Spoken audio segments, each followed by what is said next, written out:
नमस्कार श्रोतेहो, इरा ब्लॉगिंग मराठी या यूट्यूब चॅनलवर सर्वांचे हार्दिक स्वागत। आजच्या व्हिडिओमध्ये आपण ऐकत आहोत प्रीत नव्याने भरले या कथेचा भाग 5. ती सौरभच्या समोर येऊन उभी राहिली। सौरभ, सानिका, अगं काय हे, किती थकलेली दिसतेस? सानिकाने त्याच्या प्रश्नावर उत्तर न देता ती त्याला बिलगली आणि रडायला लागली। कुठे गेला होतास असा न सांगता? किती शोधलं मी तुला, तुझा नंबरही लागत नव्हता। कॉलेजला आला नाहीस म्हणून मी अस्वस्थ झाले होते। सौरभने त्याचा हात हळूच तिच्या डोक्यावर ठेवला। रिलॅक्स सानिका, अगं मी गावाला गेलो होतो, आईला बरं नव्हतं आणि म्हणून तिला इकडे हॉस्पिटलमध्ये आणावं लागलं। ती आता बरी आहे, तू शांत हो।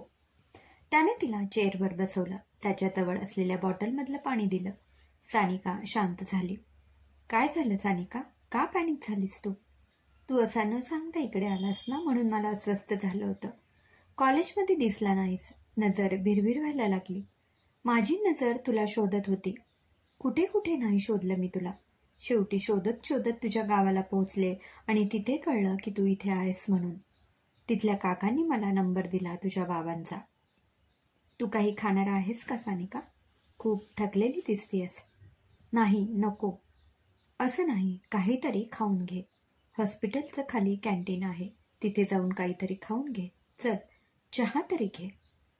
दोघे कॅन्टीनमध्ये गेले। दोघांमध्ये गप्पा सुरू झाल्या आणि त्या गप्पांच्या ओघांमध्ये सानिकाने सौरभला सगळं सांगितलं की ती न सांगता घरून निघाली। तिच्या घरचे तिला शोधत असतील। हे ऐकून सौरभ दचकला। काय काय बोलतेस तू? तुझ्या घरचे तुझ्या शोधात असतील, तू स्वतःसाठी त्यांना त्रास का देतेस? हे बघ सानिका, हे मला अजिबात आवडलेलं नाही। तू मला शोधायला निघालीस ते ठीक होतं, पण घरून सांगून निघायला हवं होतंस। असं न सांगता निघालीस म्हणजे तुझ्या घरच्यांच्या जीवाला घोर नाही का लावला? अरे, सांगून निघाले असते तर त्यांनी घराबाहेर पाऊल ठेवू दिलं नसतं। अगं पण, तो बोलता बोलता थांबला।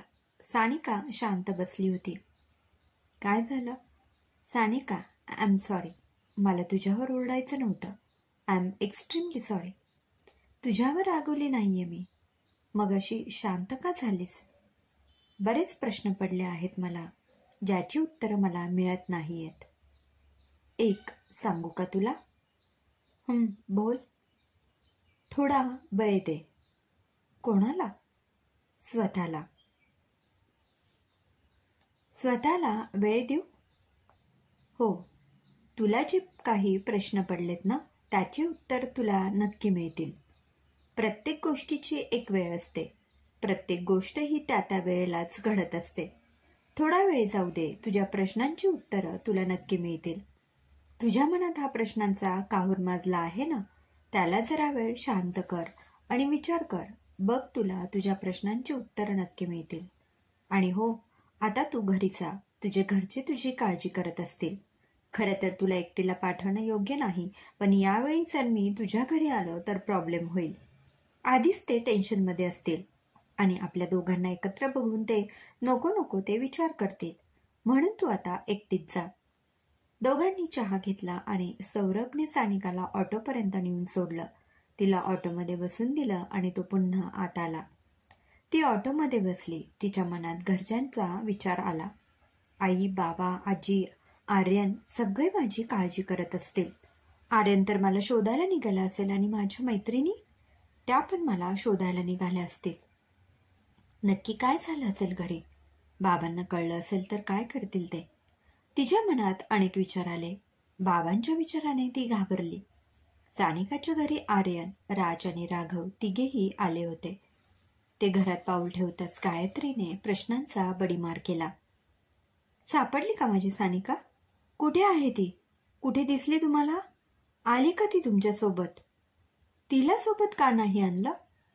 आर्यनने तिच्या खांद्यावर हात ठेवला, तिला डोळ्याने आधार दिला। शांत हो, बस इकडे। सानू ती अजूनही सापडलेली नाहीये। आम्ही तिला सगळीकडे शोधलं पण ती कुठेच दिसली नाही। काय रे भाऊ आहेस तू तिचा? आपल्या बहिणीला शोधू शकला नाहीस? काय कामाचा आहेस तू? आणि तुम्ही मित्र आहात ना तिचे, मग स्वतःच्या मैत्रिणीला तुम्हाला शोधता आलं नाही? गायत्री रडायला लागली आणि रडता रडता तिची नजर दरवाजाकडे गेली।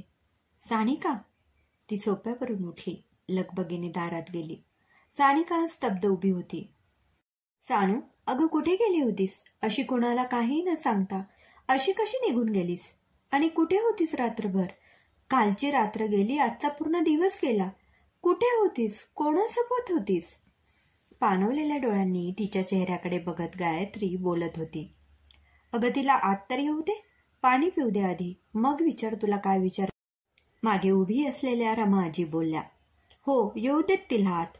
तुम्ही आरतीचं ताट आणा आणि करा तिचं ऑप्शन. पराक्रम करून आलीये ना तुमची नात. रमा आजी उठल्या, त्या सानिकाला आत घेऊन आल्या. बस इथे. कमला, पाणी घेऊन ये. कमला आतून पाणी घेऊन आली. रमा आजीने तिच्या हातात ग्लास दिला. घे बाळा, पाणी पी आणि मग निवांतपणे बोल. तिने पाणी प्यायलं. गायत्री अजूनही रागतच होती. आजीने तिला हळूच विचारलं, कुठे होतीस बाळा? सानिकाला काय सांगावं कळेना. यांना जर खरं सांगितलं तर मला ओरडा बसणार हे नक्की. काय करू, काय सांगू मी? ती तिच्याच विचारात घडली. आजी, मी बघितलं ताई, बोलताना सुद्धा अडखळते. काय खोटं सांगू याचा विचार करत असेल. नाही आई, असं नाही. मग काय आहे ते स्पष्ट सांग. गायत्री, तू शांत राहा. त्यांचं बोलणं सुरू होतं आणि तिथे प्रताप आले. प्रतापला बघून सानिका खूप घाबरली. रमा आणि गायत्रीच्या चेहऱ्यावरचे हावभाव बदलले. त्या दोघीही खूप घाबरल्या. प्रतापने डोळ्यांच्या इशाऱ्याने रमा आणि गायत्रीला बाजूला व्हायला सांगितलं आणि प्रताप सानिकाच्या बाजूला जाऊन बसले. सानिका, कुठे गेली होतीस? प्रतापने कडक आवाजात तिला विचारलं. बाबा, मी असं करण्यापेक्षा सरळ बोल. गोल गोल फिरून बोलायला मला आवडत नाही, माहिती आहे तुला. स्पष्ट काय आहे ते सांग. कुठे गेली होती? बाबा, मी मैत्रिणीकडे गेले होते. कोण मैत्रिणी? तुझ्या मैत्रिणी तर इथेच आहेत. बाबा, माझी नवीन मैत्रीण, कालच मैत्री झाली. बाबा, तिला माझी गरज होती आणि म्हणून मी तिथे होते. आता तरी मी तुम्हाला एवढंच सांगू शकेल. बाबा, विश्वास ठेवा माझ्यावर. वेळ आल्यावर मी तुम्हाला सगळं सांगेल. प्रतापने गोष्ट जास्त न खिचता सानिकावर विश्वास ठेवावा असं ठरवलं. ठीक आहे बेटा, जा तू फ्रेश हो आणि काही खाऊन घे. त्यानंतर आराम कर. तुझ्या चेहऱ्यावर थकवा जाणवतोय. हो बाबा, असं म्हणत ती तिच्या खोलीत जायला निघाली. साक्षी आणि स्मिता दोघीही तिच्यासोबत तिच्या खोलीत गेल्या. साक्षीने लगेच खोलीचं दार लावलं. सानू, कुठे गेली होतीस? खरं खरं सांग, कुठे गेली होतीस? सौरभकडे. वाटलंच होतं मला तू असं काहीतरी करणार. अगं पण कुठे गेली होतीस? कुठे राहतो तो? तुला तर काहीच माहिती नव्हतं ना? काहीच माहीत नव्हतं. शोधत गेले होते आणि फायनली त्याला भेटून आले. आणि हा इतका खटाटोप कशासाठी? मला नाही माहीत कशासाठी, पण तो कॉलेजमध्ये दिसला नाही ना, तेव्हापासून मला अस्वस्थ वाटत होतं. त्याला बघावंसं वाटत होतं. हे सगळं का आणि कशासाठी होतं मला माहीत नाही. खरं सांगू का, तुला माझ्या मनात अनेक प्रश्न निर्माण झाले ज्याची उत्तरं मला मिळत नाहीये. पण सौरभ मला बोलला की वेळ दे स्वतःला, तुला तुझी उत्तरे नक्की मिळतील. त्यामुळे मी वेळ द्यायचं ठरवलं आहे स्वतःला. सानू, तू सौरभच्या प्रेमात तर पडली नाहीस ना? प्रेम हा शब्द ऐकताच सानिका जोरात हसायला लागली. प्रेम आणि मी? तुला वाटतं तरी का गं सानिकासारखी मुलगी कोणावर प्रेम करू शकते? वाटतं तुला? मला वाटत नाही. मला पूर्ण खात्री आहे तू सौरभच्या प्रेमात आहेस. नाहीतर तू त्याला शोधत अशी गेली नसतीस.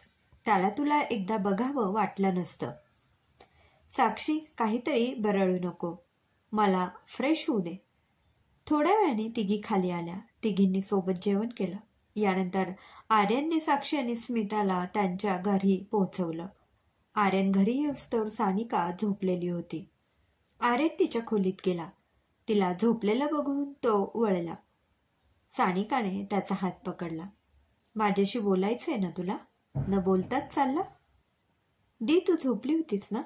नाही रे, ये बस. चेहरा का असा पडलाय तुझा? तुझी काळजी वाटत होती. क्रमशः. लेखिका ऋतुजा अतुल वैरागडकर.